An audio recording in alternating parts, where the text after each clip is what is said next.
apunte histórico sobre la traducción.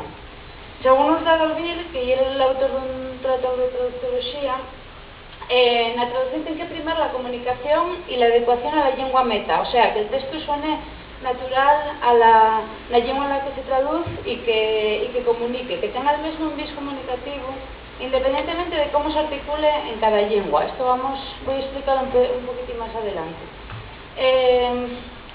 En segundo lugar, hay que mirar por la actualización textual, que tenga el mismo sentido, el texto en cada lengua. Si hay un sentido irónico, que sea un texto irónico. Si hay un texto formal, que sea un texto formal. No es solo que diga lo mismo, sino que lo diga de la misma manera. Después es importante pensar en el destinatario de la traducción, y esto podemos verlo si por ejemplo miramos una traducción inglés-castellán fecha en Hispanoamérica, que una fecha por un autor español. Siempre va a usar un vocabulario distinto e incluso unos referentes culturales distintos. Y en cuarto lugar, hay que pensar que el lenguaje solo cobra significado en su contexto, con lo cual tenemos que pensar en la intervención del contexto lingüístico, textual y sociocultural.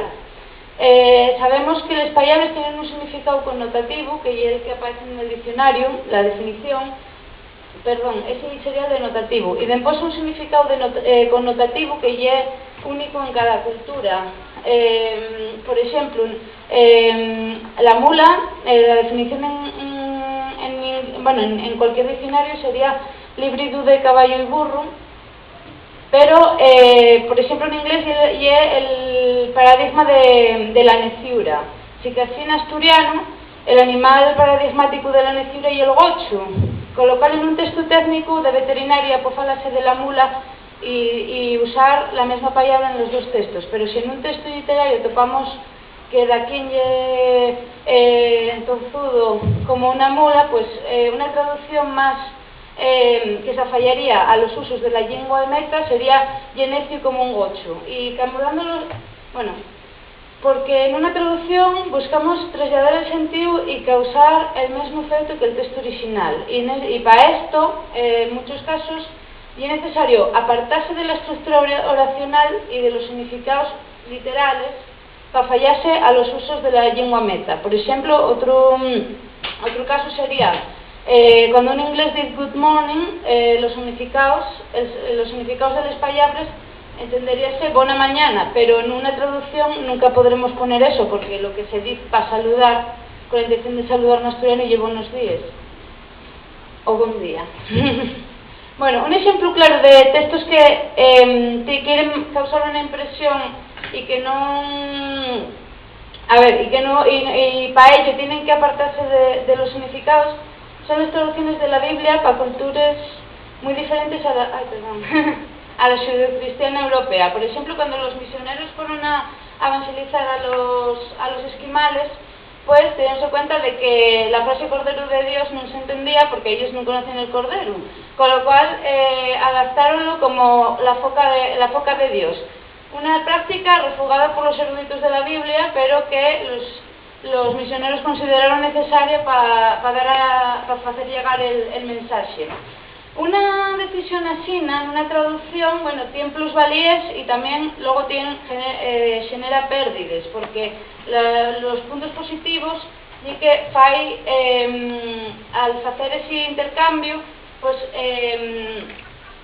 ¿en qué coincidiría una lectura europea? Bueno, que yo conocí un animal conocido, cotidiano y apreciado por la su carne, pero después en el contexto textual del resto de la Biblia no permite las metáforas averaes, que son muy importantes también en la Biblia, de pastor, el pastor y la reciella.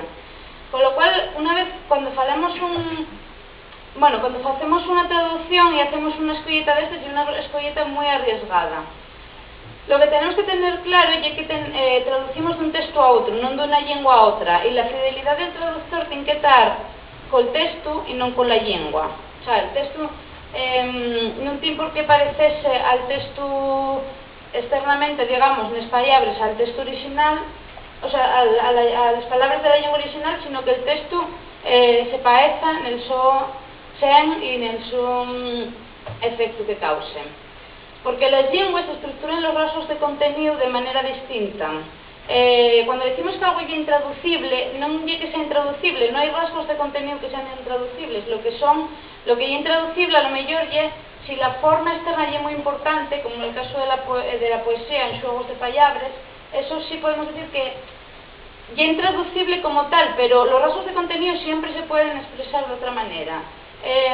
Por ejemplo, en asturiano la posición de xénero está marcada morfosintácticamente por la posición UA en los adjetivos y nos sustantivos, cosa que no existe en inglés, pero esa posición de xénero siempre se puede expresar. Si es relevante distinguir entre un yobo y una yoba, pues el inglés tiene sus mecanismos también para hacerlo. Y lo mismo, bueno, pues en el caso mozo-moza, también a través del español y el asturiano fanlo a través de mecanismos morfosintácticos y el inglés mediante mecanismos léxicos.